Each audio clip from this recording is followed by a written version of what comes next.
Magandang umaga mga kapatid. At ganoon din po sa aming mga bisita. Welcome po kayo sa pagpupulong ng mga saksi ni Jehovah. Nais nating pasimulan yung ating pagpupulong sa pamamagitan ng isang masayang pag-awit sa song number 39. Ang tema, gumawa ng mabuting pangalan sa Diyos. Sundan po natin yung music.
Makakapakinig tayo mga kapatid ng isang napapanahong paksa para sa unang bahagi ng ating pagpupulong. Ang tema, paano ka magkakaroon ng mabuting pangalan sa Diyos?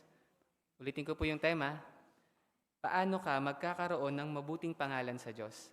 Tawagin natin yung ating tagapagsalita, si Brother JC Chua.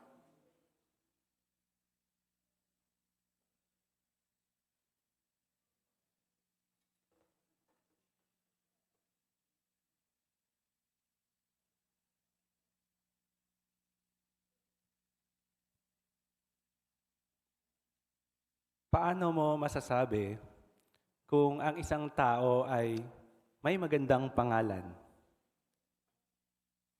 Dito sa inyong kongregasyon, nagtanong ako ng ilang mga personal na pangalan at inalam ko yung kahulugan nito o yung meaning nito. Halimbawa, yung pangalang Rafi. Ayon sa Urban Dictionary, ang meaning ng Rafi ay a person who never breaks a promise. He is talented, loyal, and faithful. Sam. Sam is a loving, caring, and sweet person. Whenever you need someone to cheer you up, he is always there for you. Carlo. Carlo has a great sense of humor. They are kind, humble, and handsome. Ang gaganda ng meaning, mga kapatid. O tayo, baka meron ding magandang kahulugan yung pangalan natin gaya nila.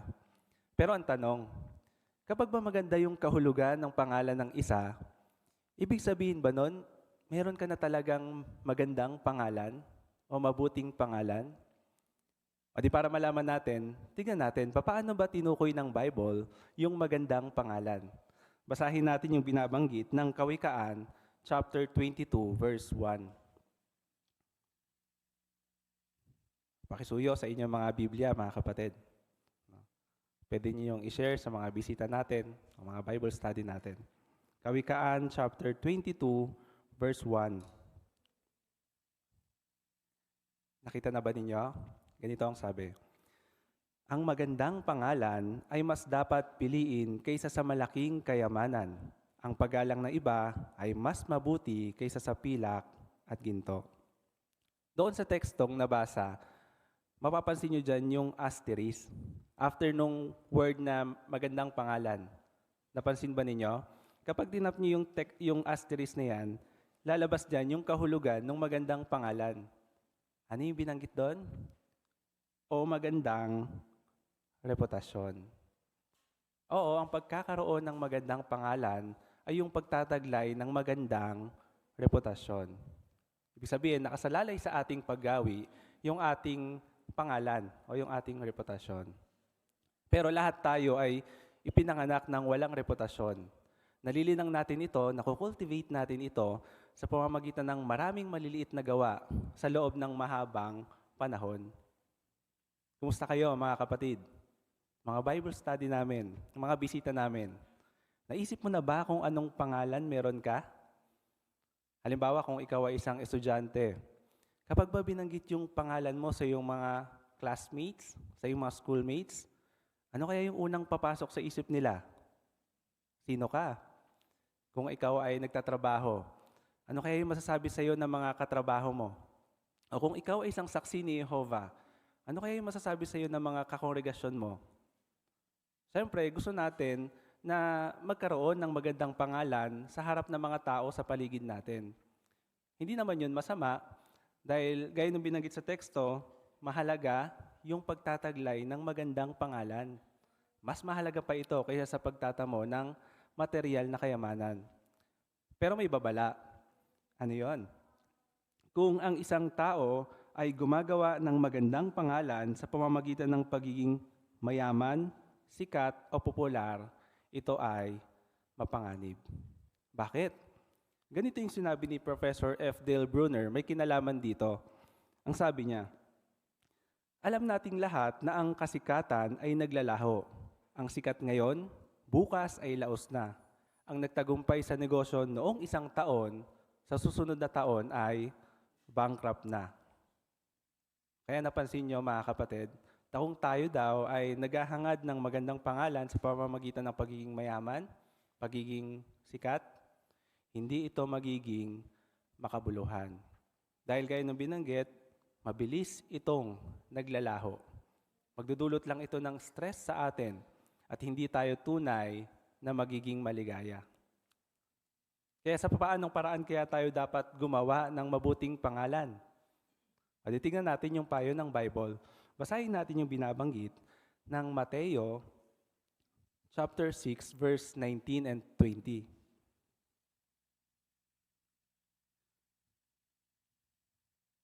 Mateo chapter 6 verse 19 and 20.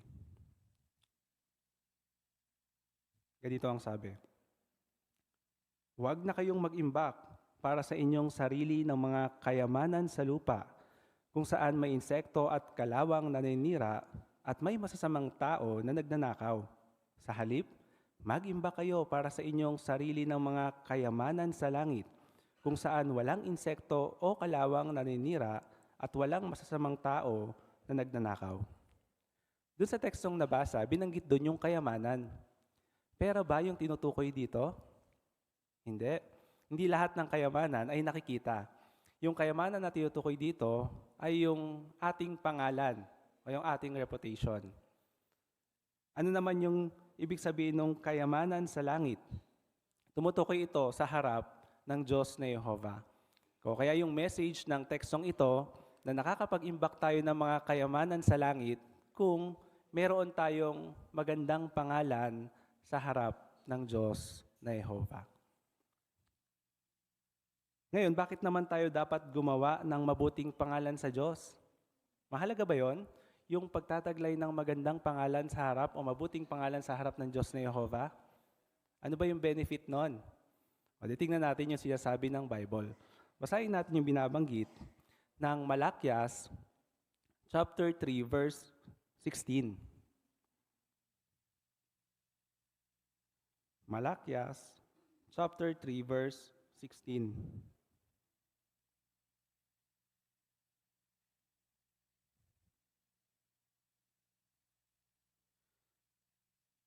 Nang panahong iyon, nag-usap-usap ang mga natatakot kay Jehova. Kausap ng bawat isa ang kasama niya. At pinakinggan silang mabuti ni Jehova. At isang aklat ng alaala ang isinulat sa harap niya para sa mga natatakot kay Jehova at para sa mga nagbubulay-bulay sa pangalan niya. Doon sa tekstong binasa, mayroong dalawang pagpapala o epekto doon sa mga taong nagsisikap na gumawa ng mabuting pangalan sa harap ng Diyos. Napansin niyo ba? Yung una, binanggit doon na pinakinggan silang ni Jehovah. Oo, kahit na si Jehovah ay nasa langit, siya ay nakikinig ng mabuti sa papuri ng kanyang mga lingkod. Interesado siya sa bawat isa sa atin at napapansin niya yung mga taong palaisip sa kanyang pangalan. Yan yung unang benefit. Ikalawa, binanggit doon na maaari silang maisulat sa aklat ng alaala. O sa ibang teksto, tinukoy ito bilang aklat ng buhay. Di para mas ma-visualize natin, tingnan natin yung artwork. Ano ba itong aklat na ito?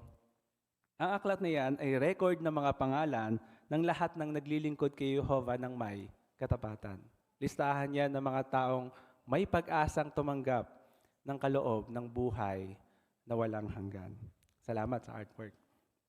Pinapakita niya na hindi kinalilimutan ng Diyos na Jehovah yung mga magagandang nagagawa ng kanyang mga mananamba.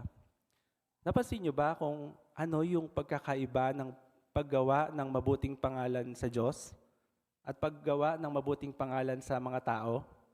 O sa sanlibutan, kapag nakagawa ka ng mahusay na record o magandang record, oo, ma-acknowledge ka nila, no? Sasabihin nila sa iyo na ikaw ay magaling, ikaw ay mahusay, very good ka. Bibigyan ka pa nila ng maraming awards at recognition. Pero pansinin ninyo, paglipas ng maraming taon, maalala pa kaya nila yon? O yung iba, inaalala pa nila, kaya nailalagay pa yung iba sa history. Pero sa paglipas ng panahon, ito ay makakalimutan din. Oo, yung mga pinagsikapan natin na magawa, ma-accomplish ng maraming taon. Ito man ay sa school, sa trabaho, sa ating komunidad, sa paglipas ng panahon, hindi na nila yun maaalala. Pero iba, ang Diyos na Jehovah. Yung mga nagawa natin para sa Kanya, ito man ay maliit. Hindi mawawala o mabubura sa Kanyang alaala. Kahit na tumanda man tayo, mawala man tayo, lumipas man ang maraming taon, hindi yon makakalimutan ni Jehovah. Hindi ba't nakakaliw isipin na talagang pinapahalagahan ng Diyos ni Jehovah yung pagsisikap natin na gumawa ng mabuting pangalan sa harap niya? Pero siyempre, pagsisikapan natin na maging tapat at paglingkuran ng Diyos ni Jehovah, hindi lang dahil sa mga pagpapala at gantimpala na pwede nating matanggap, kundi dahil na-appreciate natin yung pag-ibig na ipinapakita ng Diyos na Jehovah sa atin. Ngayon, sulit ba mga kapatid na gumawa ng mabuting pangalan sa Diyos? Oo, sulit na sulit. Pero ang tanong, paano? Paano kaya ako magkakaroon ng mabuting pangalan sa harap ng Diyos? Sa totoo lang, maraming paraan para magawa ito. Pero sa araw na ito, tatalakay tayo ng 4 na paraan. 4 na paraan kung paano magkakaroon ng mabuting pangalan sa harap ng Diyos na Jehovah. Ang una ay mababasa natin doon sa 1 chapter 17, verse 3. Ito yung unang paraan. 1 chapter 17, verse 3.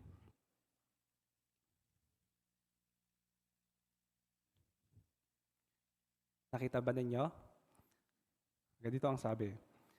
Para magkaroon sila ng buhay na walang hanggan, kailangan nilang makilala ka, ang tanging tunay na Diyos at ang isinugo mo, si Jesucristo. Doon sa nabasang teksto, ano daw yung dapat nating unang gawin? Kailangan nating kilalanin si Jehovah. Kapag ba sinabing kilalanin si Jehovah, sapat ba na alam lang natin yung kanyang personal na pangalan? Hindi, no? Hindi sapat na alam natin yung pangalang Jehovah para masabi natin kilala natin yung Diyos. Sa halip, dapat na alam natin yung reputasyon ni Jehovah. Kasama na dito yung kanyang katangian, yung layunin, at yung gawaing isinisiwalat ng Bible gaya ng pakikitungo niya sa kanyang mga lingkod. Alam niyo ba na yung pangalan ni Jehovah ang pinakaunang pangalan na nasira ayon sa Bible? Oo, ito yung time na sinira ang puri ni Satanas yung pangalan ng Diyos. Sinabi ni Satanas na si David ay si Adan, si Jehovah ay nagsinungaling kay Adan. Kaya dahil sa paninirang puring yan, nasira ang reputasyon ni Jehovah. Kaya maraming sa ngayon ang bulag at hindi tunay na nakakakilala sa Diyos. Kaya napakahalaga na kilalanin nating lubos si Jehovah. May ihalin tulad natin ito sa pagkakaibigan. Halimbawa, meron kang isang kaibigan.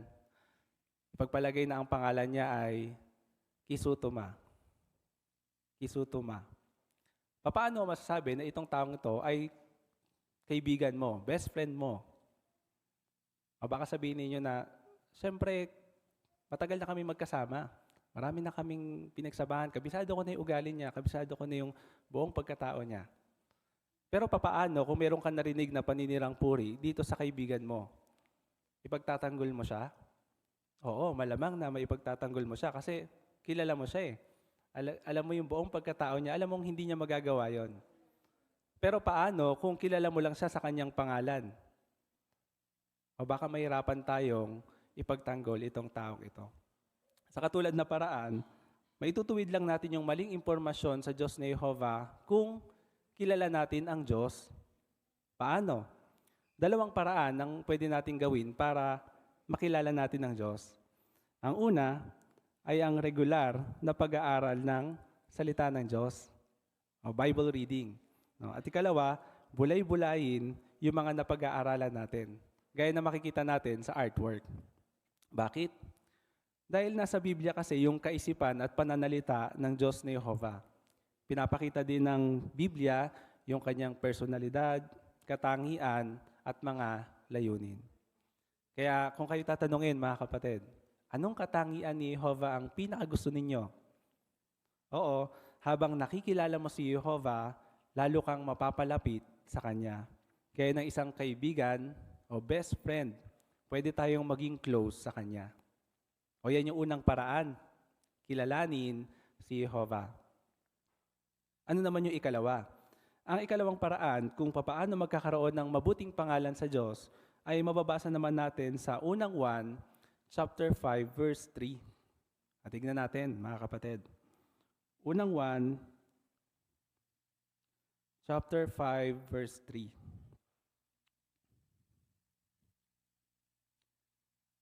Dahil ito ang kahulugan ng pag-ibig sa Diyos, sundin natin ang mga utos niya at ang mga utos niya ay hindi pabigat. Ano daw yung ikalawang paraan? Binanggit doon na sundin natin ang mga utos ng Diyos. Mahirap bang sundin ang mga utos ni Jehovah? Ang totoo, hindi madali ang pagsunod para sa karamihan ng mga tao. Kaya nga, marami yung mga tao na gusto nilang gawin kung ano yung gusto nila. At kahit tayo, may mga pagkakataon na nahihirapan tayong sumunod. Bakit? Kasi hindi tayo perpekto. Nahihirapan tayo dahil sa maraming problema. Problema sa trabaho, pamilya, pera, kalusugan, at marami pang iba. Kaya minsan, mas madali pang sundin kung ano yung gusto natin kaysa sa gusto ni Jehovah. Pero pansinin niyo yung phrase na binanggit doon sa dulo ng verse, mga kapatid. Ang mga utos niya ay hindi pabigat. Ibig sabihin, hindi tayo hilingan ni Jehovah na gumawa ng isang bagay na may hirapan tayong gawin. Bilang halimbawa, balikan natin yung kaibigan nating si Kisutuma. Hilingan mo ba, uutusan mo ba itong kaibigan mo na buhatin yung isang bagay na alam mong napakabigat para sa kanya? O dahil kaibigan mo siya, hindi mo gagawin yun, di ba? Ganun din ang Diyos na Jehovah. Di hamak na mas mabait sa atin ang Diyos ni Jehovah. At mas alam niya yung mga limitations natin. Tinitiyak sa atin ng Bible na inaalala niya na tayo ay alabok. Kaya naman hindi siya hihiling ng isang bagay na alam niyang hindi natin kayang gawin.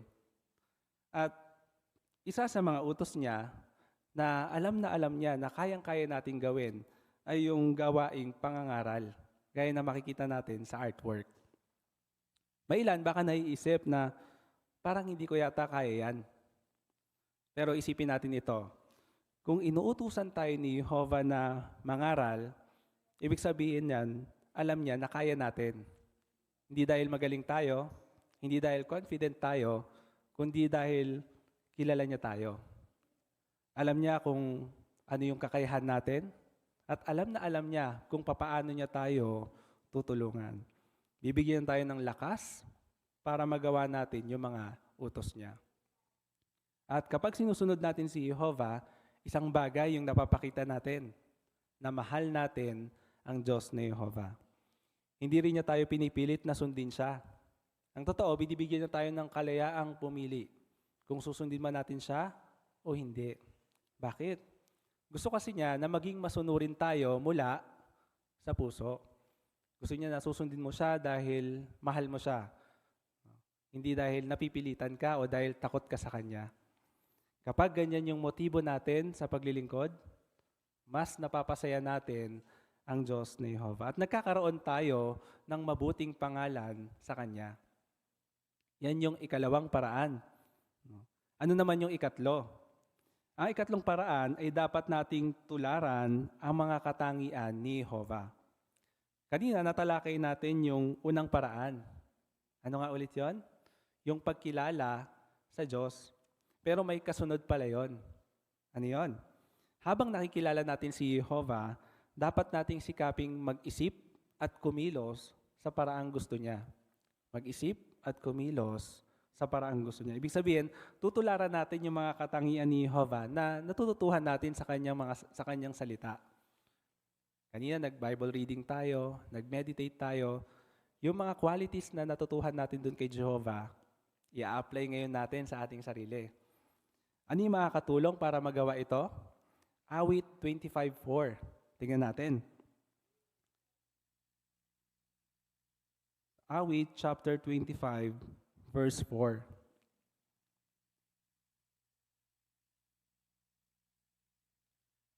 Nakita na ba ninyo? Ganito ang sabi.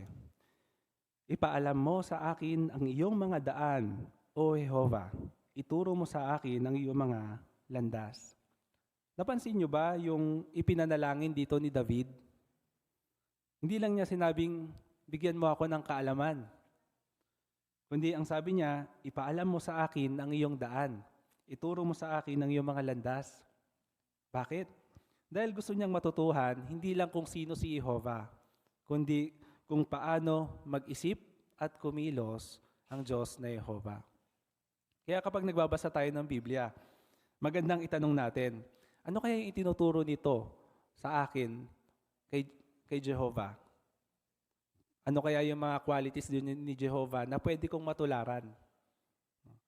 At gaya na makikita natin sa artwork, pwede tayong magbulay-bulay. Bulay-bulay natin ano yung mga qualities ni Jehovah na pwede kong matularan. At napakaraming pwedeng tularan kay Jehovah. Sa katunayan, mahigit 40 katangian niya ang nakatala sa Biblia. Kaya habang nakikilala natin si Jehovah, sa pamamagitan ng pag-aaral ng kanyang salita, magagawa nating makapag-isip at kumilos sa paraang gusto niya. Magagawa nating ibigin yung mga iniibig niya at kapuotan yung mga kinapupuotan niya. At yung mga katangian na na-cultivate natin mula kay Jehovah, yan yung magbibigay ng magandang kahulugan ng ating pangalan. Ngayon, balikan natin yung kaibigan nating si Kisutoma. Kung yung matalik mong kaibigan ay, halimbawa, meron siyang kahangahangang katangian. Halimbawa sa music o sa singing, sa sports, ano yung ginagawa ninyo? Hindi ba kayo excited na ikwento siya sa iba? Oo. Di ba madalas natin siyang ikwento sa mga kaibigan natin, sa mga kapamilya natin. Bakit? Kasi proud ka sa Kanya. Kaya natural lang na gusto mong makilala rin siya ng iba. Ganyan din kapag mas nakikilala natin si Jehovah. Hindi tayo makakapagpigil na sabihin sa iba, no, kung gaano mapagmahal, mapagpatawad, mamaawain ang Diyos na Jehovah. Gustong-gusto natin siyang sabihin sa mga tao.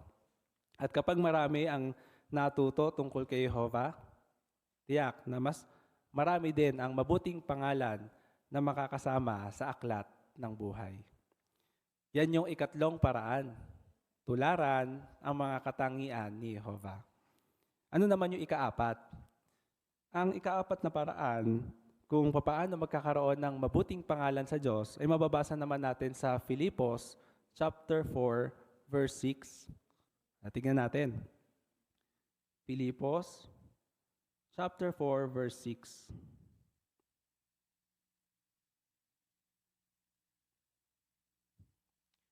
Nakita na ba ninyo? Ganito ang sabi. Huwag kayong mag-alala sa anumang bagay.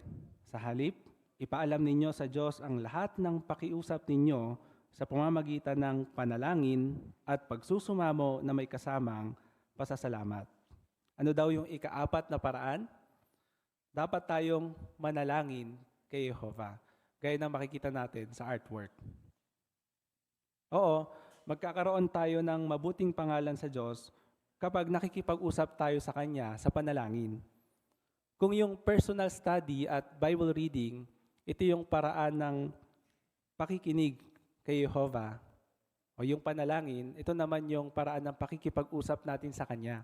Ito yung pinaka-communication natin sa Diyos na Jehovah. Ganito yung sinabi ng kabataang si Miranda. Ang sabi niya, ang panalangin ay parang lubid. Si Jehovah ang may hawak sa isang dulo at ako naman sa kabila. Kapag ipinapanalangin ko yung niloloob ko, para bang hinihigpitan ko ang hawak ko sa lubid. At gayon din si Jehovah. Kaya humihigpit ang buklod namin. Salamat doon sa artwork. Kaya sa pamamagitan ng panalangin, pwede nating maging matalik na kaibigan ang Diyos ni Jehovah kahit na hindi natin siya nakikita. Ngayon, kunin natin ulit na halimbawa yung kaibigan nating si Kisutuma. Ipagpalagay na itong kaibigan mo ay lilipat na ng bahay. Paano ka makikipag-usap sa kaibigan mong nasa malayong lugar? Malamang na baka madalas kayong magchat-chat, magtatawagan, o magsusulatan para mapanatili ninyo yung matalik nyong pagkakaibigan. Ganun din ang Diyos ni Jehovah. Kapag lagi tayong nananalangin, nakikipag-usap sa Kanya, lalong nagiging close tayo sa Kanya. Nagiging malapit ang ugnayan natin sa Diyos ni Jehovah. At malaki yung pasasalamat natin kasi hindi pinutol ni Jehovah yung ugnayan natin sa Kanya. Hindi kailanman nagbingi-bingihan ang Diyos ni Jehovah sa Kanyang tapat na mga lingkod. Pwede tayong tumawag sa Kanya 24/7, umaga man, gabi, anumang oras. Handang-handa ang Diyos ni Jehovah na marinig yung sasabihin natin sa Kanya. At interesado siya sa mga sasabihin natin sa Kanya. At sabay-sabay mang manalangin ang milyong-milyong tao, lahat ng yon ay naririnig ng Diyos na Jehovah. Ngayon, natandaan nyo ba yung apat na paraan na natalakay natin? Hindi, para mas madaling alalahanin, i-summarize natin. Tingnan natin yung sumunod na picture. Naalala nyo ba mga kapatid si Kisutuma? Ang totoo, hindi lang siya basta isang pangalan, kundi abbreviation din siya ng mga paraan kung paano magkakaroon ng mabuting pangalan sa Diyos. Para mas madali nating matandaan, no? Kilalanin si Jehovah, sundin yung mga utos niya, tularan yung mga katangian niya at manalangin sa Kanya. Kaya kung aalalahanin natin si Kisutuma, tiyak na magkakaroon tayo ng napakagandang pangalan sa Diyos ni Jehovah. Salamat doon sa artwork. Ngayon nalaman natin na napakahalaga yung pagkakaroon ng mabuting pangalan sa Diyos.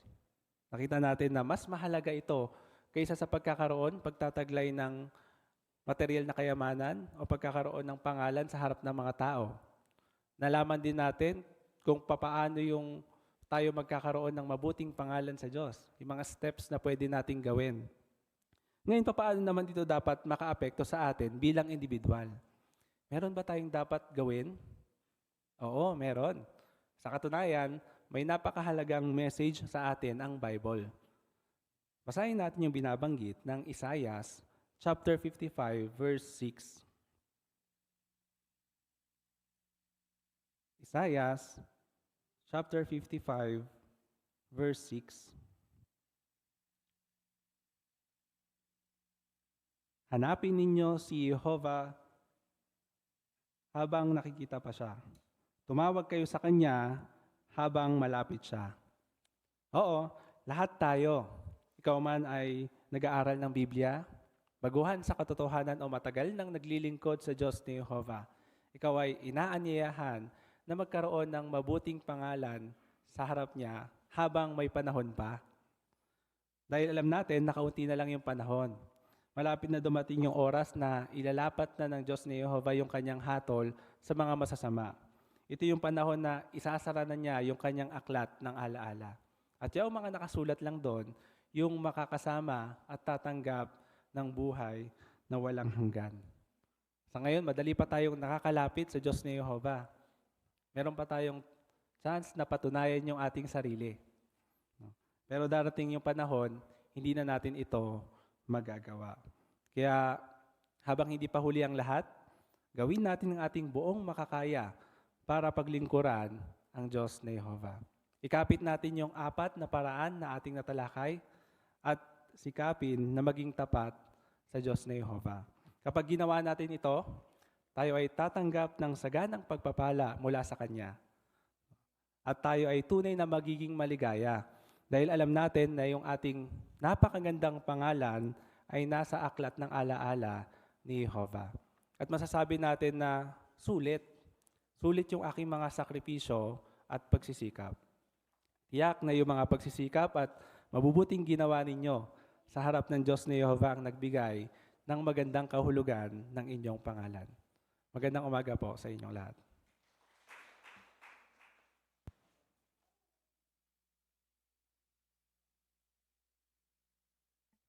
Maraming salamat, Brother Chua, sa nakapagpapatibay na pahayag na yon.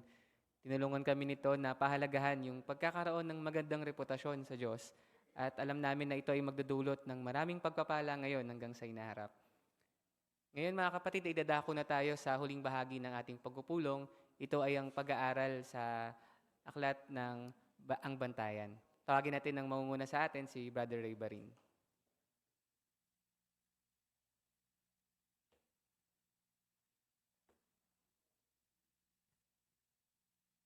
Malugod kayo muling tinatanggap sa ating pag-aaral ng Bantayan. Pero bago natin pasimulan ito, nais natin munang umawit ng papuri sa Diyos na Jehovah. Kisuyo kung angkop sa inyong kalagayan, tumayo tayo. Awitin natin ang song number 122, Magpakatatag. Unang Korinto 15:58. Subaybayan natin ang himig at tayo ay umalinsabay.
Ang tema na pag-aaralan natin ngayong umaga ay kung paano makakapanatiling tapat kapag may mga problema.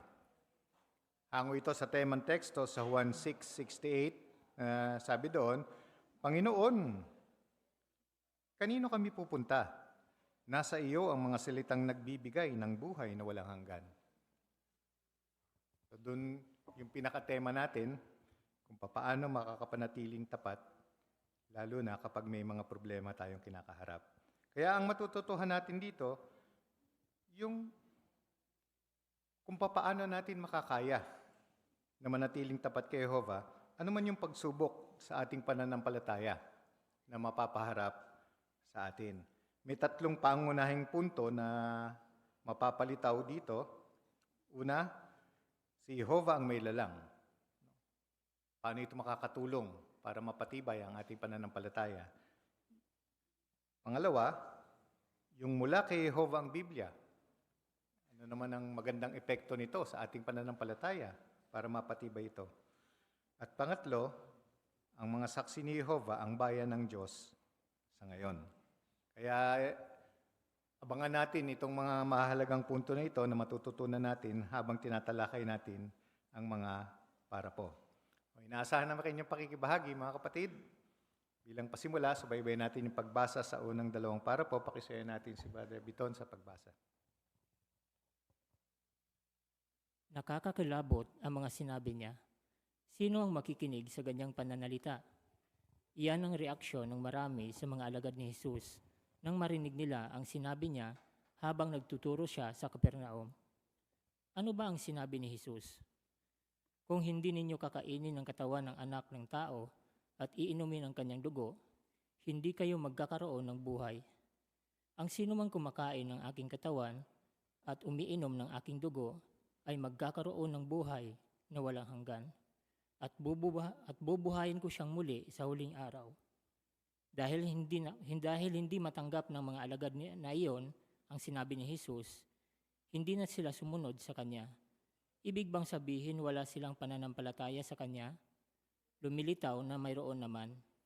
Kasi bagod nito, nakita nila ang ginawa ni Jesus at nasabi nila, ito talaga ang propeta na darating sa mundo. Iyon nga lang, nang masubok na ang pananampalataya nila, hindi sila nanatiling tapat kay Jesus. Tanong sa unang 2 parapo, ano ang nangyari nung nagtuturo si Jesus sa Capernaum? Sister Tisara, sa'yo. Natisod po yung mga alagad ni Jesus nang banggitin niya sa mga turo niya, ang sino mang kumain ng aking katawan at uminom ng aking dugo ay magkakaroon ng buhay na walang hanggan. Hindi kasi po nila ito lubos na naunawaan, kaya akala nila literal ito at gusto ni Jesus na maging kanibal sila. Kaya dahil doon, hindi na sila sumunod sa Kanya. Ayan. Hindi man lang nagtanong, basta nandiri na lang doon sa sinabi ng Panginoon Jesus. Ano? Pero, ibig sabihin ba nun, wala silang pananampalataya? Brother Morante, Jeric? Meron naman po silang pananampalataya kasi bago po nangyari itong pangyayari na to, nakita po nila yung mga ginawa ni Jesus at sinabi pa nga po nila, ito talaga ang propeta na darating sa mundo.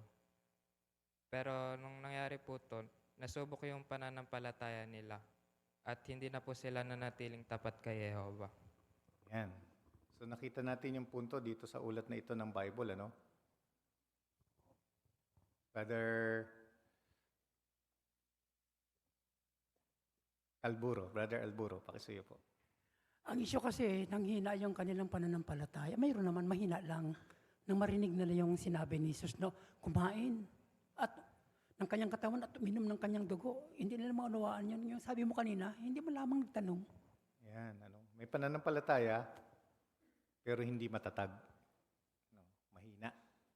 Kaya yun ang matututunan natin, kailangan malakas yung pananampalataya. So, tignan natin, kumusta yung mga piniling alagad ng ating Panginoon Yesus, yung mga apostol. Tignan natin sa 3. Ibang-iba ang naging reaksyon ng mga apostol sa reaksyon ng mga alagad na iyon. Nang tanungin sila ni Jesus kung gusto rin ba nilang umalis, sumagot si Pedro, Panginoon, kanino kami pupunta? Nasa iyo ang mga salitang nagbibigay ng buhay na walang hanggan. Naniwala kami at alam namin na ikaw ang sinugo ng Diyos. Pansinin na hindi sinabi ni Pedro na lubusan niyang naintindihan at ng iba pang apostol ang sinabi ni Jesus tungkol sa pagkain sa katawan niya at pag-inom sa dugo niya. Pero anuman ang naisip nila tungkol doon, nanatili pa rin silang tapat kay Jesus. Bakit? Kasi naniniwala sila na si Jesus ang Kristo ng Diyos. Salamat. Tanong sa 3, ano ang naging reaksyon ng mga apostol nang sinabi ni Jesus at bakit? Sister De Los Santos. Iba po ang reaksyon ni Apostol Pedro dahil nung tanungin po ni Jesus kung sasama ka, hindi na po siya nag-isip. Sabi, Panginoon, kanino kami pupunta? Nasa iyo ang salitang buhay na walang hanggan. Ayan. Salamat. Sister Quisedo. Kita nga po natin yung pagkakaiba ng reaksyon po ng mga alagad ni Jesus. Kahit na rin po si Pedro, kasi kahit hindi po nila po na nauunawaan po yung sinabi ni Jesus, hindi po nila iniwan si Jesus. Kasi yung katapatan po nila, hindi po yun nakabase sa pag-unawa sa lahat ng detalye, kundi dahil po yun sa matibay na paniniwala po nila kung sino po si Jesus at sa nagsugo po sa Kanya. Salamat. No, pwede nating komentuhan yung larawan, mga kapatid. Yan. Ano yung nakikita nyo? Sister Calara. Sa larawan, yun yung panahon na sinabi ng Panginoong Jesus na kainin niyo ang katawan ko at inumin ng dugo para magkaroon ng buhay. At makita natin sa larawan yung mga ibang alagad na actually lahat sila, hindi nila naintindihan yung sinabi ng Panginoong Jesus. Yung ibang alagad ay umalis. Pero yung si Apostol Pablo at kasama ng ibang apostol, sila din naman ay hindi nila nawaan, pero napaiwan sila dahil natili silang tapat sa Panginoong Jesus at matibay yung kanilang pananampalataya. Yan, Kaya nakita natin yung kaibahan ng dalawang grupo na ito, no? May kinalaman sa kanilang pagtataglay ng pananampalataya. So tingnan natin, bakit pwede tayong mapaharap sa ganyang hamon o sitwasyon sa ngayon, sa 4? May mga sitwasyon na posibleng sumubok sa katapatan natin kay Jehovah. Halimbawa, baka magkaroon ng pagbabago sa unawa natin sa isang teksto sa Biblia o sa paraan natin ng pangangaral. O baka makaranas tayo ng isang trahedya at maisip natin kung bakit hinayaan ni Jehovah na mangyari iyon.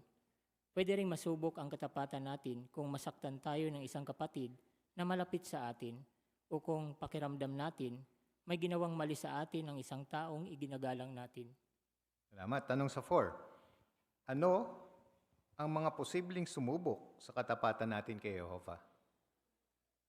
Ano yung mga sitwasyon, kalagayan na pwedeng sumubok sa katapatan natin kay Jehovah?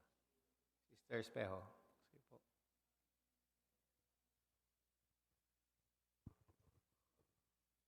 Nasusubok ang katapatan natin sa Diyos na Jehovah kung may mga pagbabago ng kaalaman na mula sa Biblia na dapat natin nasundin.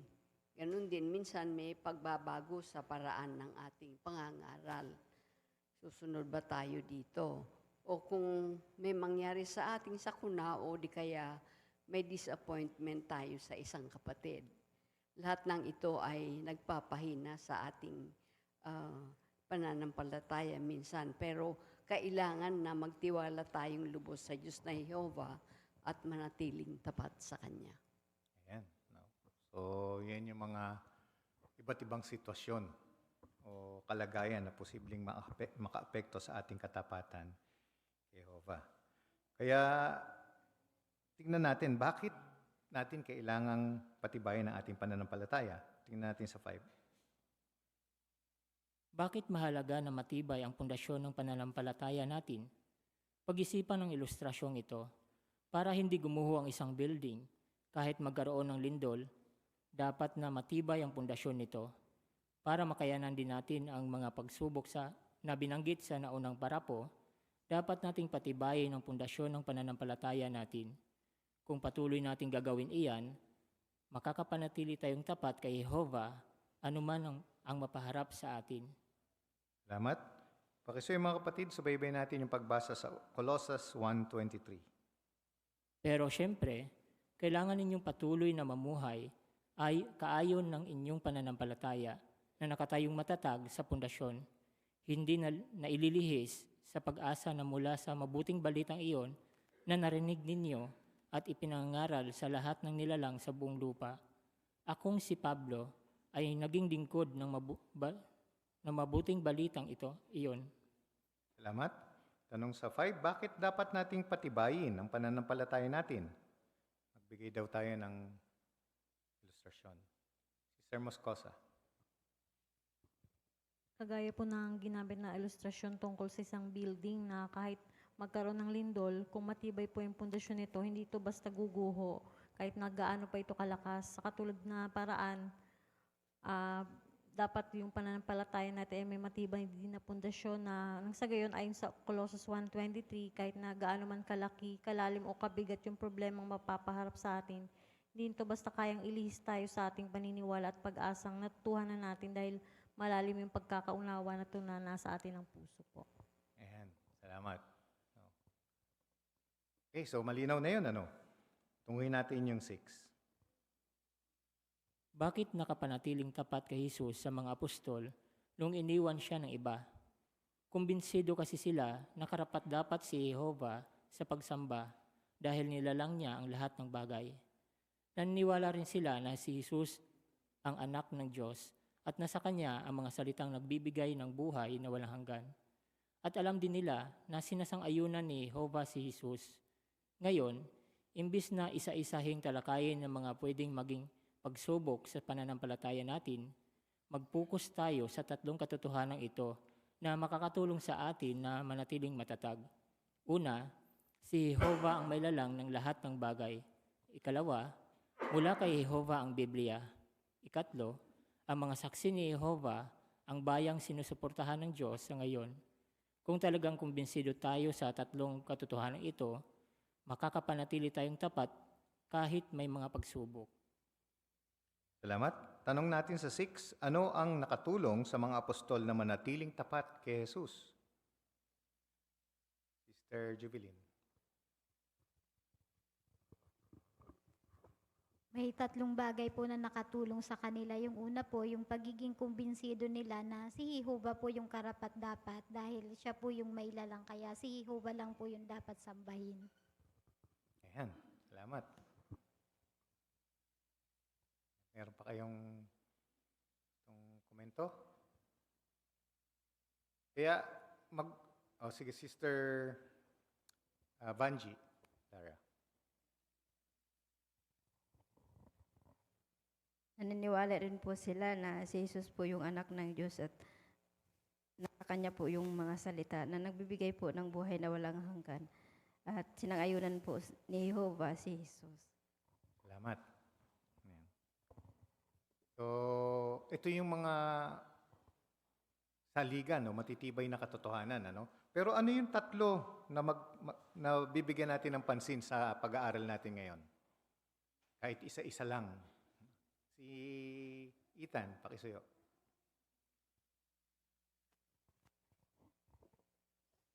One, si Jehovah ang may lalang ng lahat ng bagay. Ayan. No, so, yun yung unang-una. Pangalawa, si Erich. Pangalawa po, mula po kay Jehovah ang Biblia. Ayan. At yung pangatlo, sige, kahit hindi bata, pwede naman. Dito sa harap.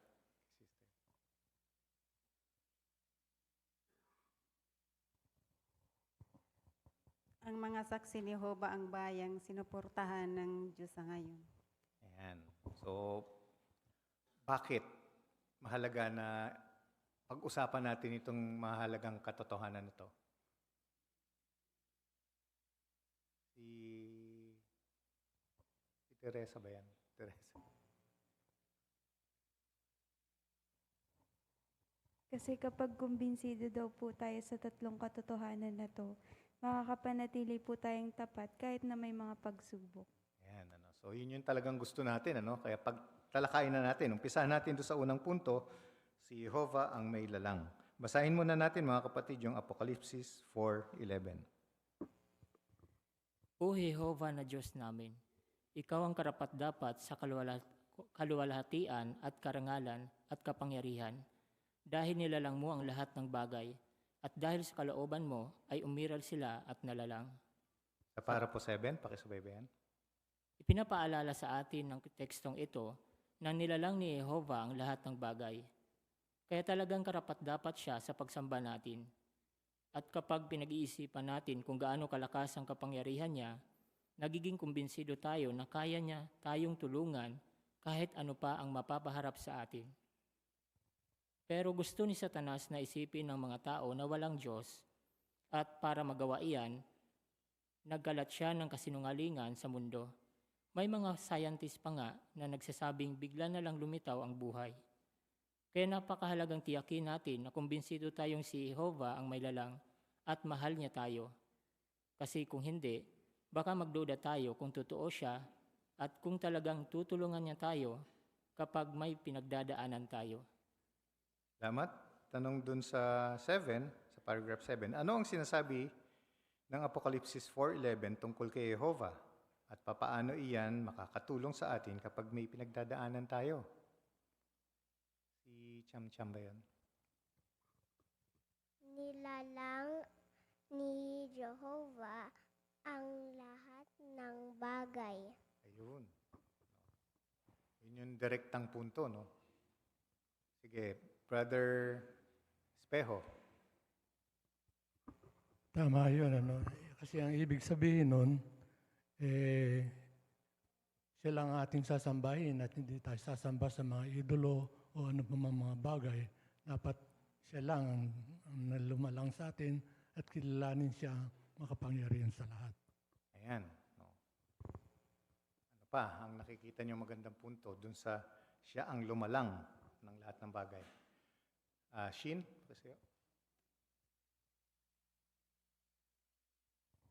Dahil makapangyarihan po ang Diyos ni Jehovah, nagiging kumbinsido po tayo na kaya niya po tayong tulungan kahit mapaharap po tayo sa mga problema. Ayan. No. Kaya, imagine natin, lumalang ng lahat ng nakikita natin. Na-imagine niyo ba yung kapangyarihan na yun? So, sige po, Brother De Los Santos. Alam natin na mga scientists ngayon, nagsasabi na lumitaw ang mga planeta. Yan ang mga tinuturo na hindi Diyos ang lumika, hindi lumitaw lang. Yan ay makakatulong sa atin na ipagtanggol natin ang katotohanan tungkol sa may lang sa Jehovah. Ayan, So, yun yung problema na kalaban nito, di ba? Yung pinagkakalat ni Satanas.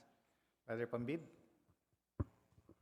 Doon sa Hebreo 11:6, binanggit doon na kapag walang pananampalataya, hindi natin mapalulugdan ng lubos si Jehovah. At binanggit din doon na dapat maniwala ang isa na umiiral si Jehovah para magkaroon ng pananampalataya.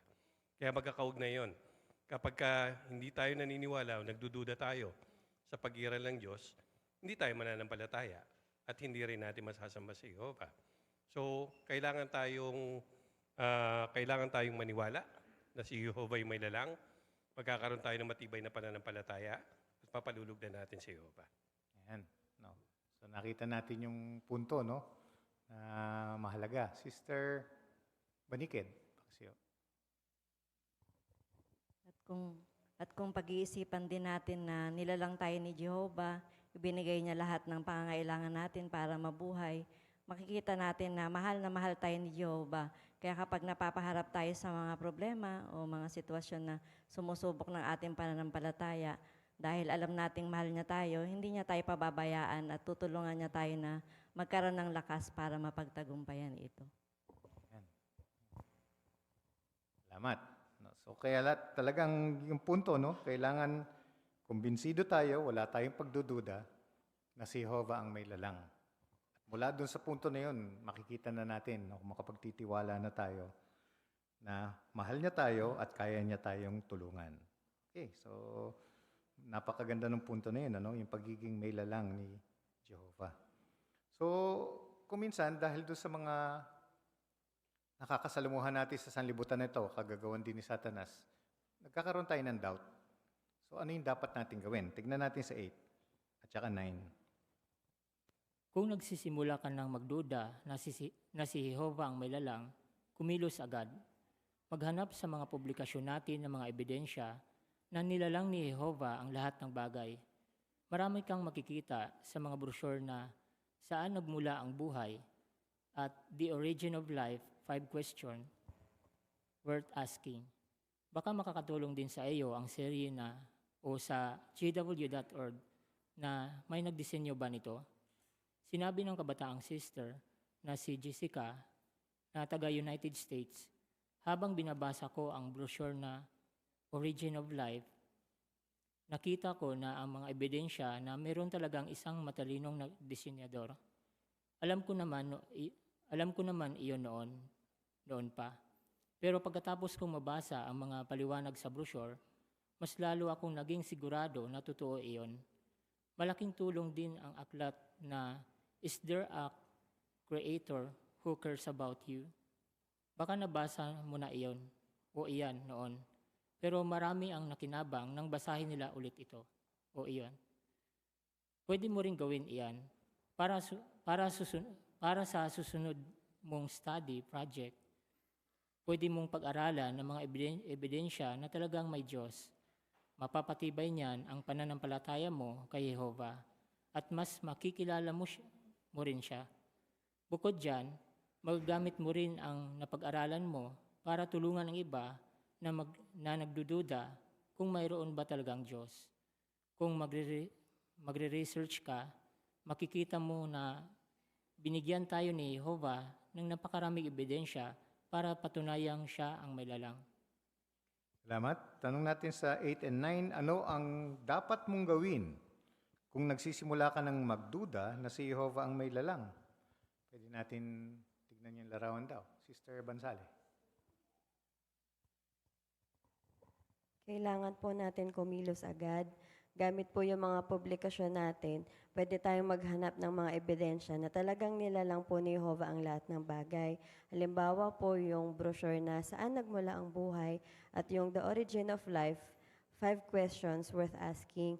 Ganyan din, maganda ding pag-aralan yung article na mga series dun sa jw.org na may nagdisenyo ba nito. Ayan. So, research ang kailangan natin. Sister si Jonah. Sa larawan din po, makikita natin yung halimbawa ng mga nilalang ng Diyos na nagpapakita ng kanyang karunungan at kapangyarihan at ginagaya ito ng mga tao. Katunayan ito ng isang matalinong nagdisenyo.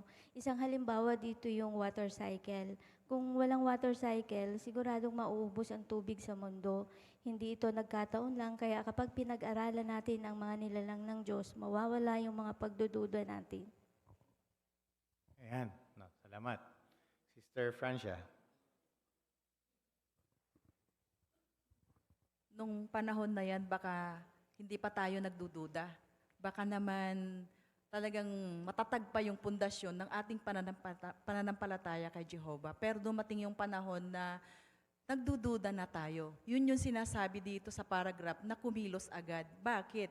Kahit pala na nabasa na natin itong lahat ng mga brochure na ito nung panahon na yon, ini-encourage tayo na basahin at basahin ulit. Bakit? Para manatili yung ating matatag na pananampalataya kay Jehovah. Ayan, salamat. No. Ano yung na-experience ni kabataan dito sa US, si Jessica? Kita nyo? Sister Barin? Nagustuhan ko yung sinabi ni Jessica. Kahit dati siyang naniniwala kay Jehovah, naglaan pa rin siya ng panahon para magsuri. Dahil doon, mas tumibay pa yung paniniwala niya at naging mas kumbinsido siyang may matalinong may lalang. Ayan. Mr. Basuel? Kaya yun din po yung punto doon sa Roma 1:20. Binanggit po doon yung mga salitang wala silang maidadahilan o wala silang maipangdedepensa. Kaya kung pupunuin po natin yung sarili natin ng napakaraming ebidensya na si Jehovah yung may lalang, sigurado po na wala nang bagay na pwede pang sumuporta sa mga pagdududa natin. Yan, salamat. So ano yung mungkahi sa atin? Brother Tisara? Na dapat tayo mismo bilang individual ay kumbinsido na totoo ito. Kung bakit isa sa dahilan doon sa brochure na saan nagmula ang buhay, doon sa section na mahalaga ba kung ano ang pinaniniwalaan mo, kung ito ba ay creation or evolution. Kasi karaniwan na kapag evolution yung pinaniniwalaan natin, isipin natin na yung buhay ay walang layunin. Kaya gagawin lang natin kung ano yung gusto natin. Pero sa kabilang banda, kapag naniniwala naman tayo sa creation na may mas may convincing na mga evidence, mas magkakaroon naman ng magagandang layunin yung ating buhay. At makikita natin na merong magandang layunin ng Diyos para sa mga tao, na hindi lang tayo basta ginawa ng Diyos para mabuhay ng maikli, kundi para mabuhay ng walang hanggan ng masaya. Ayan. No. Brother Francia?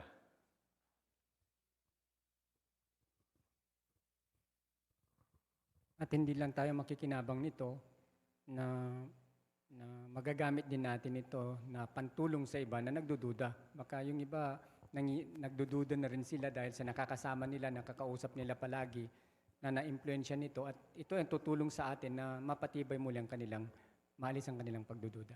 Ayan, salamat. So hintayin pa ba natin na humina yung ating pananampalataya? O magkaroon tayo ng pagdududa? O anong pwede na natin gawin ngayon? Mungkahi dyan. Sister Chua?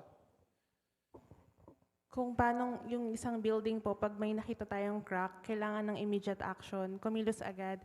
Kaya pwede natin gawin to sa ating study project, magpaglaanan po natin ng panahon. Yan, ano. Salamat. Dito po sa harap.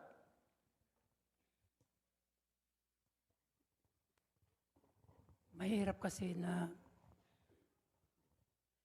maniwala sa hindi natin nakikita. Kasi ang mga tao, naniniwala lang sila talaga. Pag nakikita nila, literal. Pero ang Roma 1:20, gaya ng binanggit kanina, malinaw na sinasabi dito na ang kanyang di nakikitang mga katangian ay nakikita mula pa ng lalangin ng mundo. Maganda rin gamitin natin na teksto ito sa ating mga kausap pag tayo nangangaral. Roma 1:20. Ayan, ano. Magandang punto rin yun, ano? Ipakipag-usap natin sa iba para lagi tayong nare-refresh. No? Sister Kayubit. Gustuhan ko po yung binanggit ng isang sister na alam niya po ito dati pa naman. Pero nung habang binabasa niya ito, nakita niya po talaga yung katotohanan. Naging matibay po sa kanya na talagang totoong-totoong may nag-create ng mga bagay-bagay. Ayan, ano. So, napahalagahan natin, no? Yung katotohanan na si Jehovah ang may lalang. Talagang pagka-solid yung ating paniniwala dyan sa katotohanan na yan, ay makakatulong yan para maging matibay, malakas yung ating pananampalataya. Tunghayin natin yung pangalawang punto. Mula kay Jehovah ang Biblia. Basahin muna natin mga kapatid yung 2 Timoteo 3:16 at 17. Ang buong kasulatan ay mula sa Diyos at kapakipakinabang sa pagtuturo, pagsaway, pagtutuwid at pagdidisiplina ayon sa katwiran, para ang lingkod ng Diyos ay maging lubos na may kakayahan na handang-handa para sa bawat mabuting gawa. Sa parapoten? Mababasa sa Biblia ang mensahe ni Jehovah para sa mga tao. Sinasagot nito ang mahalagang tanong natin sa buhay.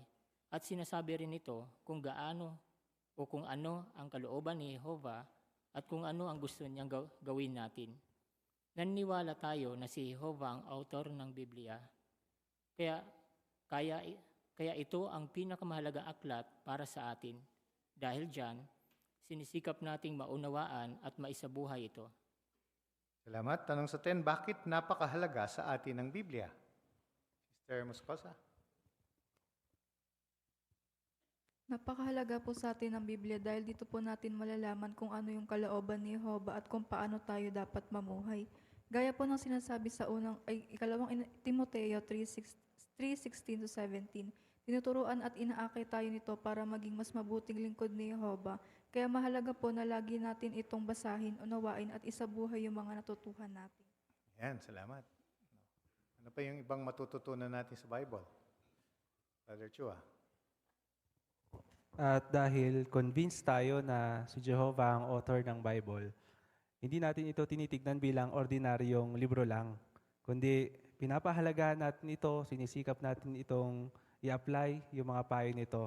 Kaya kapag may mga desisyon tayo, mga problema tayo, sinisikap natin na gawin o magandang isipin din natin na ano kaya yung sinasabi ni Jehovah tungkol dito. Kaya sa ganitong paraan, ipinapakita natin na talagang nagtitiwala tayo sa kanyang salita. Salamat. Brother Biton? Napakahalaga rin sa atin yung Biblia kasi kailangan nating lahat bilang Kristiyano na gamitin ang salita ni Jehovah para ituwid yung mga kaisipan natin, paggawi, at maiayon ito sa kalooban ni Jehovah. Ayan, Sister Ursal, kasi Sinasagot din ng Biblia yung mahalagang tanong sa buhay. Lalo na nung ako'y hindi pa tunay na Kristiyano, napaisip talaga ako kung anong mangyayari kapag namatay tayo. Kasi sabi nga, punta sa langit yung mabait, punta sa impyerno yung masasama. Pero nagkaroon ito ng kasagutan nung ako'y nag-aral ng Bible. Ayan, yun yung mga bagay na katulad ng binanggit, hindi mo malalaman ang sagot doon kung hindi ka mamamatay. Pero sinasagot na yan ng Bible. So, yung mahalagang tanong sa buhay, ngayon, na hindi malaman ang sagot kahit saan sa Bible meron. Kaya talagang mula ito, masasabi natin na mula ito kay Jehovah. So, ano pa yung ibang mga bagay na makakakumbinsi natin na ang Biblia ay salita ng Diyos? Tingnan natin sa 11. Bakit tayo kumbinsido na mula kay Jehovah ang Biblia? Marami tayong dahilan. Tumpak ang Biblia pagdating sa kasaysayan. Tumpak din ang sinasabi nito pagdating sa mundo at kalikasan. Espesyal din ang Biblia kasi kahit tinangka ni Satanas na pigilan ng mga tao na mabasa ito pa rin ang aklat na may pinakamaraming kopya sa mundo. Isinulat ng mga 40 lalaki ang Biblia sa loob ng mga 1,600 taon. Pero hindi nagkakontrahan ang nilalaman nito. Hindi naluluma ang payo ng Biblia at milyong-milyong tao na ang natutulungan nito. Ito pa ang isang patunay na maaasahan ng Biblia. Napakaraming hula nito ang natupad na. Maliwanag, mula talaga sa Diyos ang Biblia. Salamat. Tanong sa 11, ano ang nakakumbinsi sa iyo na mula sa Diyos ang Biblia? Dito, sarap, si Don. Kumbinsido po ako na mula kay Jehovah ang Biblia dahil tumpak ito sa kasaysayan at kalikasan. Isinulat po ito ng 40 na lalaki sa iba't ibang lugar at panahon, pero hindi po nagkokontra ng nilalaman nito at natupad ang mga hula nito. Nakatulong din po ang mga payo nito sa buhay. Kaya naniniwala po ako na salita ito ng Diyos dahil makikita sa Biblia ang mga kaisipang nagmula sa Diyos at ang malinaw na patnubay niya para sa mga tao. Salamat. Tawag tayo sa Zoom.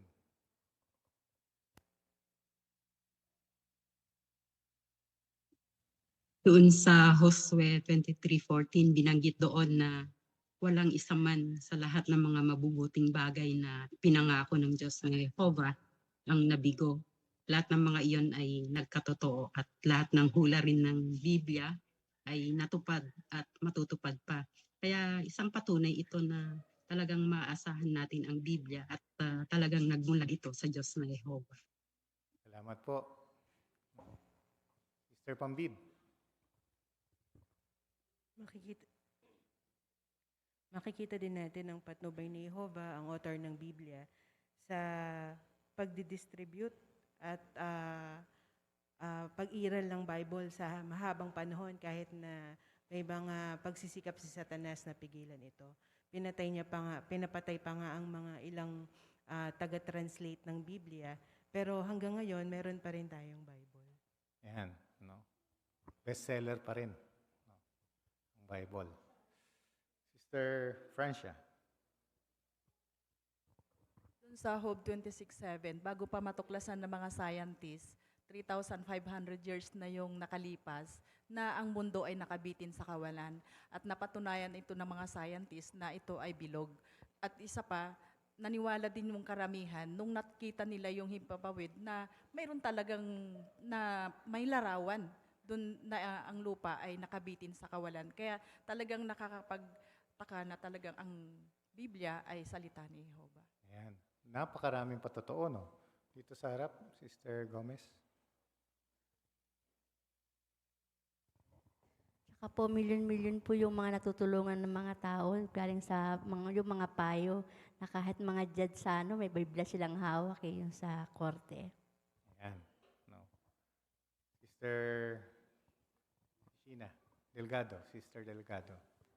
Hindi po naluluma yung payo ng Biblia. Hanggang ngayon po naaasahan pa rin. Kasi po yung mga libro na luma, kailangan pang i-revise, lalo na kapag outdated na yung information. Pero yung golden rule na binabanggit dito sa Biblia, kahit anong generation pa tayo na buhay, applicable pa rin siya. Ayan. Pero sa kabila ng maraming mga ebidensya na yan na ang Biblia ay galing sa Diyos, posible pa rin na magduda tayo doon. So ano yung gagawin natin? Tingnan natin sa 12. Ano ang dapat natin gawin kung nagsisimula na tayong magduda na mula sa Diyos ang Biblia? Dapat natin itong ipanalangin at dapat tayong kumilos ayon sa panalangin natin. Ito ang sinabi ng kabataang brother na si Jordan na lumaking saksi. Hindi ako basta-basta naniniwala sa lahat ng sinasabi sa akin. Kailangan ko munang pag-isipang mabuti ang mga iyon. Sa totoo lang, may pagdududa pa rin ako paminsan-minsan. Kaya ang ginagawa ko, nagre-research ako sa mga publikasyon natin para mawala iyon. Kapag patuloy nating pinatibay ang pagtitiwala natin na mula kay Jehovah ang Biblia, titibay rin ang pundasyon ng pananampalataya natin. Salamat. Tanong sa 12, ano ang dapat nating gawin kung nagsisimula na tayong magduda na mula sa Diyos ang Biblia? Si Rose? Normal lang ito at hindi ka nag-iisa. Ang pinakamagandang gawin ay suriin at ang iyong mga tanong ng may bukas na isip, manalangin para sa gabay at pag-aralan ang ebidensya sa likod ng kasaysayan at mensahe ng aklat. Salamat. No. Si Jeric? Maganda rin po dito yung ginagawa ng kabataang brother na si Jordan kasi paminsan-minsan may pagdududa pa rin siya. Pero para mawala iyon, nagre-research po siya sa mga publikasyon natin. Ayan. Tama yun, ano? Napakagandang payo nun. Ano yung napansin nyo dun sa yung puntong maganda na pinapakita ng unang Korinto 3:12 at 13? Sir Calara.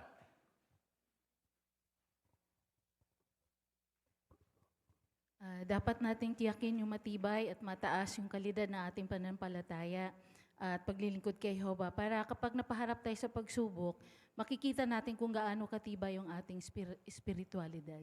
Ayan. No. Maganda yung parang paghahalimbawa dyan no? Sa unang Korinto 3:12-13. Parang inihalin tulad sa pundasyon o building. Diba? Yung ating pananampalataya. Mr. Baswell?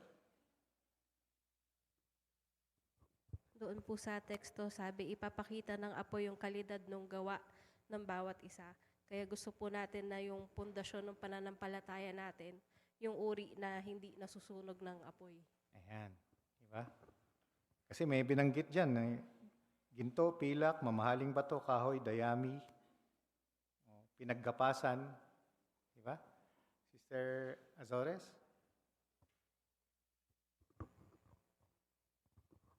yung pagkuha po nating kaalaman sa Biblia, yun para po sa pagkuha ng ginto, pilak, mamahaling bato. At yun po yung napakahirap kunin, pero pag po natagpuan po natin, matibay po na pundasyon na maniniwala tayo na ang Biblia ay galing sa Diyos at malalakas po yung ating pananampalataya. Ayan. Kailangan yun ang materyales na pinambuo natin doon sa ating pananampalataya. Matibay. No? Hindi nasisira. Hindi madaling masunog. Ayan. So, paano natin i-translate yun? Medyo nabanggit na to kanina, pero paano natin i-relate doon sa punto na pinag-uusapan natin, yung 1 Corinto 3:12-13? Kita nyo? Matibay na materyales sa pundasyon. Brother Pambid? Alin ba dito sa mga materyales na yung quality na pananampalataya? Tiyak hahanapin natin yung ginto, yun yung pinakamainam. Yung pilak, ari din, at saka yung mamahaling bato. The rest nasusunog na yun eh. So dapat yun yung quality ng ating pananampalataya. Paano natin magagawa yun kapag nagdududa tayo? Ang sabi, dapat mag-research tayo dun sa mga publikasyon natin na base sa Biblia. Yan. No. Napansin niyo si Jordan dun sa halimbawa rito, no? Lumaki siyang saksi. So ibig sabihin, may foundation na siya. Pero baka kasi hindi ganun katibay yung materyales ng pananampalataya niya. So kinailangan niya pang mag-research at mapatibay yung foundation ng kanyang pananampalataya. Kaya yun, no, yun yung itinuturo sa atin nito, no. Talagang kailangan matibay na paniniwala natin na ang Biblia ay galing sa Diyos na Jehovah. Okay, tunguhin natin yung pangatlo. Ang mga saksi ni Jehovah, ang bayan ng Diyos sa ngayon. 13 tayo, mga kapatid. Kung nagsisimula na tayong magduda na ang mga saksi ni Jehovah ang bayang sinusuportahan ng Diyos sa ngayon, dapat tayong kumilos agad para mawala ang pagdududa natin. Pwede nating pag-isipan ng mga tanong na gaya nito.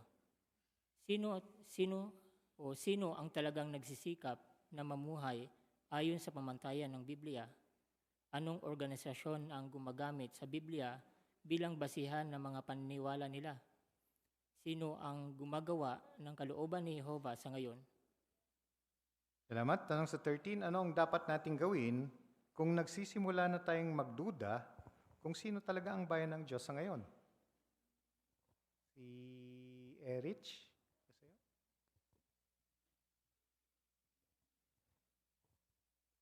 Dapat po tayong kumilos agad at pwede po natin pag-isipan ang mga tanong na gaya ng sino ang talagang nagsisikap na mamuhay ayon sa pamantayan ng Biblia? Anong organisasyon ang gumagamit sa Biblia bilang basihan ng mga paniniwala nila? At sino ang gumagawa ng kalooban ni Jehovah sa ngayon? Yan, ano. So, napakagandang mapanuring tanong yan. No? Nagigising o magpapatibay ng ating, o mag-aalis ng ating pagdududa na saksi ni Jehovah ang sinusuportahan ng Diyos. So, isa-isahin natin. Tignan natin kung masasagot natin yung mga tanong na yon. Tignan sa 14. Pag-isipan ito, kalooban ng Diyos na maipangaral ang katotohanan sa buong lupa bago dumating ang wakas. Kaya tanungin ng sarili, sino ang nangangaral ng mabuting balita sa ngayon? Malinaw ang sagot. Ginagamit ng Diyos ang bayan niya, ang mga saksi ni Jehovah, para maipangaral ang mabuting balita sa mga tao. Tayo lang ang gumagawa niyan sa mahigit 240 lupain at mahigit 100 taon na nating ginagampanan ang atas na iyan. Mula noon hanggang ngayon, ang pangangaral at pagtuturo ang pinakamahalagang gawain ng bayan ng Diyos. Salamat. 14. Bakit masasabing ang mga saksi ni Jehovah ang ginagamit ng Diyos para tuparin ang hula sa Mateo 24:14? Mr. Miranya. Sa Mateo 24:14 po, binabanggit na kalooban ng Diyos na maipangaral ang katotohanan sa buong lupa bago dumating ang wakas. Tanging mga saksi ni Jehovah lang ang nagsasagawa ng pangglobong pangangaral sa mahigit 240 na lupain sa loob ng mahigit 100 years. At ang pangangaral at pagtuturo ang pinakamahalagang gawain po para sa mga saksi. Ayan. No. Very obvious naman yan. Sister Barin? Dati, tayo yung pumupunta sa mga bahay para hanapin yung mga taong gustong makinig. Ngayon sa tulong ng ating website, pwede naman ang mga taong naghahanap ng katotohanan ang makalapit sa mensahe kahit hindi pa natin sila personal na nakakausap. Kaya hindi pinapalitan ng website ang bahay-bahay. Mas pinalawak lang nito yung naabot ng pangangaral. Kaayon nito nung nasa Mateo 24:14 na sabi, ang mabuting balita ay pangangaral sa buong tinatahanan lupa.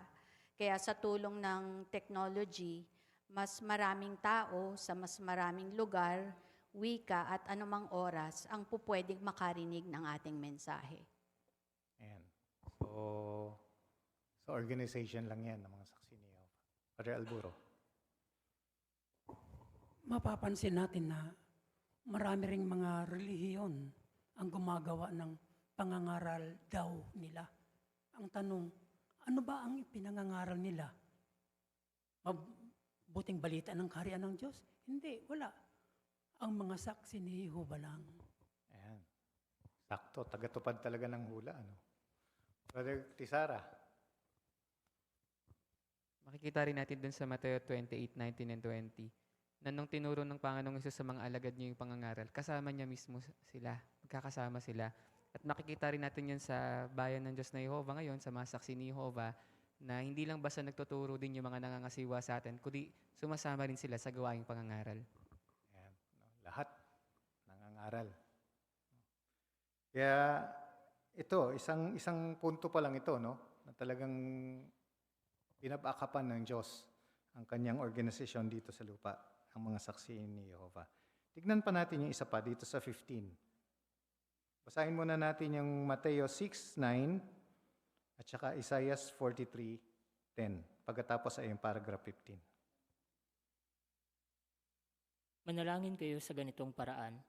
Ama namin na nasa langit, pakabanalin nawa ang pangalan mo. Kayo ang mga saksi ko, ang sabi ni Jehovah. Oo, ang lingkod ko na aking pinili, para makilala ninyo ako at manampalataya kayo sa akin, at maunawaan ninyo na hindi ako nagbabago. Bago ako ay walang Diyos na ginawa, at wala ring iba na kasunod ko. Mga saksi ni Jehovah tayo, at ipinagmamalaki natin na dala natin ang pangalan ng Diyos. Hindi alam ng marami sa ngayon na Jehovah ang pangalan ng Diyos. Pero sinikap nating ibalik ang pangalang Jehovah sa orihinal na mga pwesto nito sa Biblia. Kaya mahigit 7,000 beses lumitaw ang pangalang iyan sa bagong sanlibutang salin ng banal na kasulatan. Salamat. Tanong sa 15. Paano napapabanal ng mga saksi ni Jehovah ang pangalan ng Diyos? Paano napapabanal ng mga saksi ni Jehovah ang pangalan ng Diyos? Sister Lusong. Sa Isaiah 43:10 po, gamit mismo natin yung pangalan ni Jehovah. Doon pa lang pinapakita nun na pinagmamalaki natin na siya yung Diyos natin at napapabanal nun yung pangalan niya. Salamat. So, yun yung isa, no? Kilala tayo bilang mga saksi ni Jehovah. Yan. So, proud tayo doon. Ano pa? Father Basuel. Sinikap din po natin na ibalik sa original na pwesto ng pangalan ng Diyos na Jehovah sa mga original na pwesto nito sa Biblia. Kaya mahigit 7,000 na beses na lumitaw yung pangalan ng Diyos doon sa bagong sanlibutang salin ng banal na kasulatan. Ayan, ano. So, sa ganyang mga paraan, no, pinapakita ng mga saksi ni Jehovah na napapabanal nila ang pangalan ng Diyos. Okay, tingnan pa natin yung sa 16, kung ano naman yung punto pa rito. Basahin muna natin yung Juan 13:33 34 at 35. Binibigyan ko kayo ng isang bagong utos na ibigin ninyo ang isa't isa. Ibigin ninyo ang isa't isa kung paanong inibig ko kayo. Kung mahal ninyo ang isa't isa, malalaman ng lahat na kayo ay mga alagad ko. Sa mundo ngayon, maraming tao ang hindi nagkakasundo at walang pag-ibig sa kapwa nila. Pero ibang-iba ang bayan ni Jehovah. Mahal na mahal natin ang isa't isa at sinisikap nating panatilihin iyan kahit magkakaiba tayo ng pinagmulan at kinalakhan. Nasubukan mo na bang pumunta sa isang o sa ibang lugar at dumalo sa isang kongregasyon doon? Kung oo, siguradong napansin mo na may pag-ibig din at pagkakaisa ang mga kapatid doon. Patunay iyan na tayong mga saksi ni Jehovah ang ginagamit ng Diyos para tuparin ang kalooban niya sa ngayon. Kung tatandaan natin na sinusuportahan tayo ni Jehovah, makakatulong iyan para makapanatili tayong tapat anumang pagsubok ang mapaharap sa atin. Salamat. Tanong sa 16, paano natin nasabi na sinusunod ng mga saksi ni Jehovah ang utos sa Juan 13:34-35? Paano natin nasabi? Sinusunod ba yan ng mga saksi ni Jehovah? 1:13:34-35?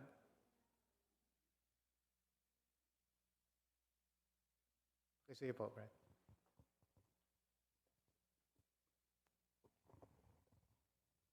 Sa buong mundo, marami mga tao ang iba-iba ang kanilang pinagmulan, kinalakhan.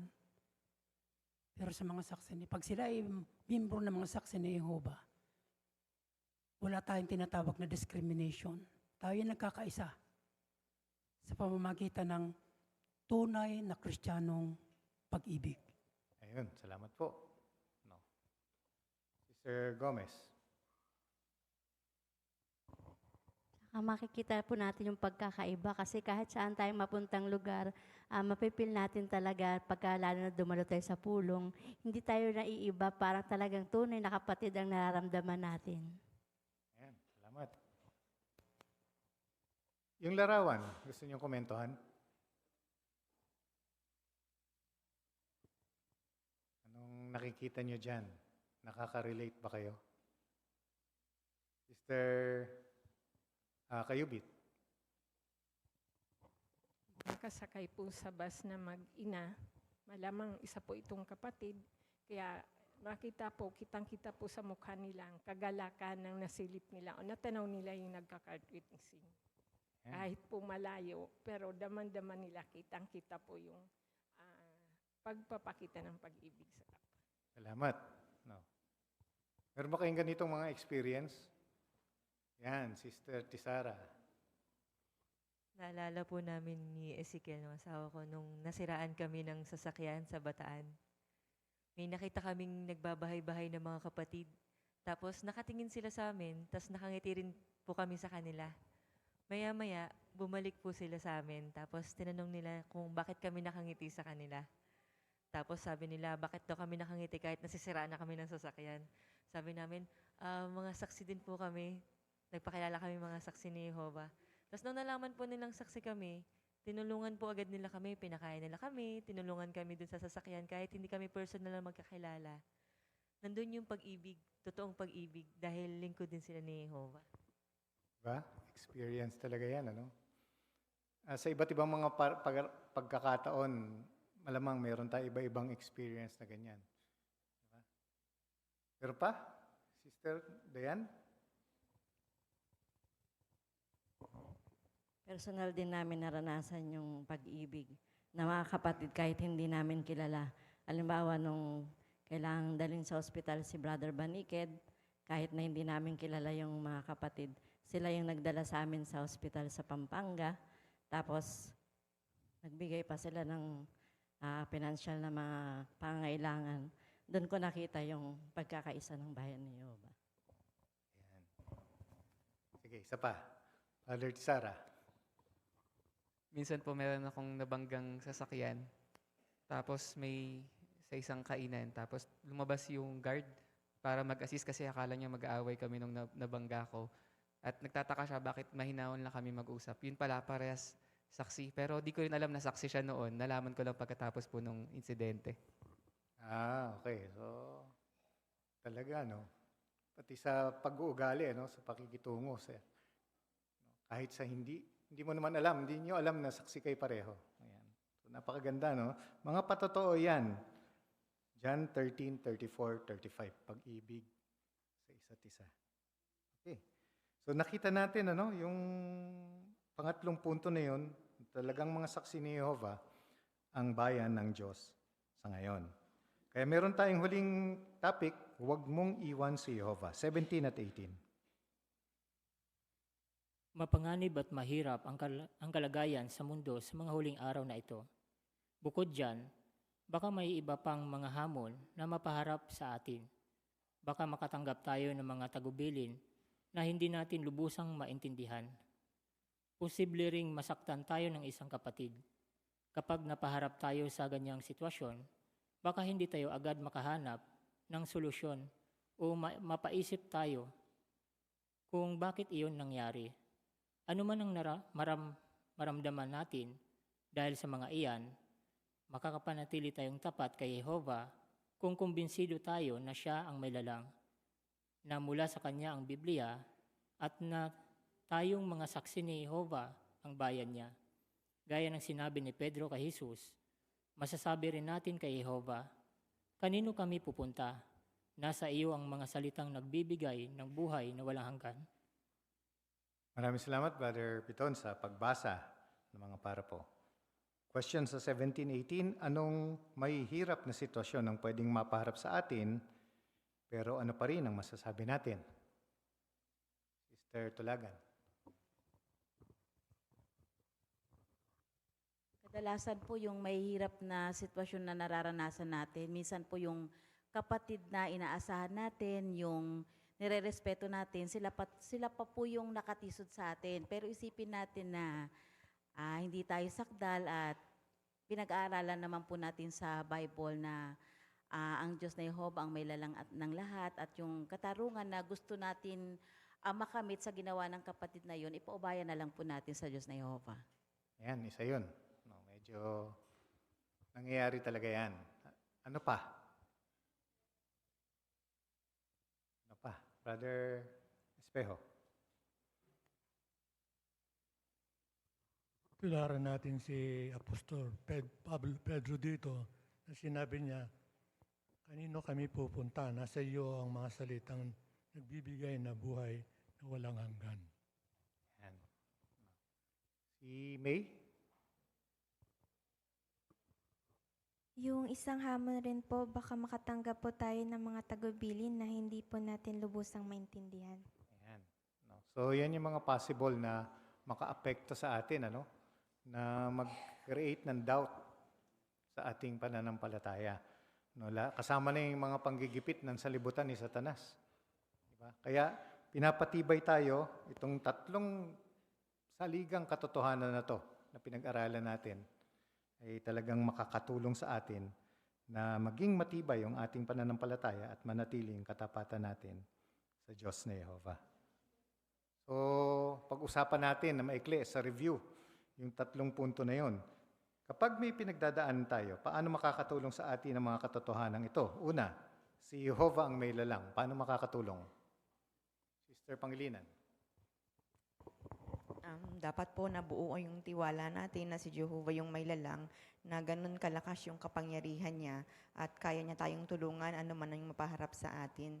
Kapag buo ang tiwala natin kay Jehovah, magkakaroon tayo ng mabuting kaugnayan sa Kanya at hindi tayo magdududa kung kaya niya ba tayong tulungan.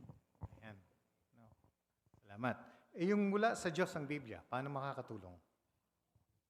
Brother Morante. Eric. Dahil ang buong kasulatan ay mula sa Diyos at kapaki-pakinabang, alam natin na si Jehovah yung author nito at sinasagot nito yung mahalagang tanong natin sa buhay. Kaya ito ang pinakamahalagang aklat para sa atin. Kaya sikapin nating maunawaan at maisabuhay ang magandang regalong ito mula sa Diyos na Jehovah. Ayan. Yung mga saksi ni Jehovah ang bayan ng Diyos. Sister Jo. Saan man po tayo magpunta, makikita po natin yung pag-ibig at pagkakaisa sa bayan ni Jehovah. Kaya patunay po ito na tayo mga saksi ni Jehovah yung ginagamit niya para tuparin yung kalooban niya sa ngayon. At kung tatandaan po natin yan, makakatulong po yan para makapanatili po tayong tapat anuman pong pagsubok yung mapaharap sa atin. Ayan, kaya nakita natin, sa pag-aaral natin ngayong umaga, talagang pwede tayong makapanatiling tapat sa Diyos na Jehovah. Kahit anong pagsubok sa pananampalataya natin ang mapaharap sa atin, lalo na sa mga huling araw na ito. Sana makatulong ito sa atin, mga kapatid, na makapanatiling tapat sa panig ni Jehovah. Dito na natatapos yung ating pag-aaral. Tayo ay magsasara sa pamamagitan ng awit at pagkatapos ay panalangin. Kaya kung angkop sa inyong kalagayan, pakisuyong tumayo. Awitin natin yung song number 123, Magpasakop sa Teokratikong Kaayusan. Unang Korinto 14:33. Pagkatapos ng ating pag-awit, pakisuyuan natin muli si Brother Chua sa pansarang panalangin. Subaybayan natin ang himig at tayo ay umalinsabay.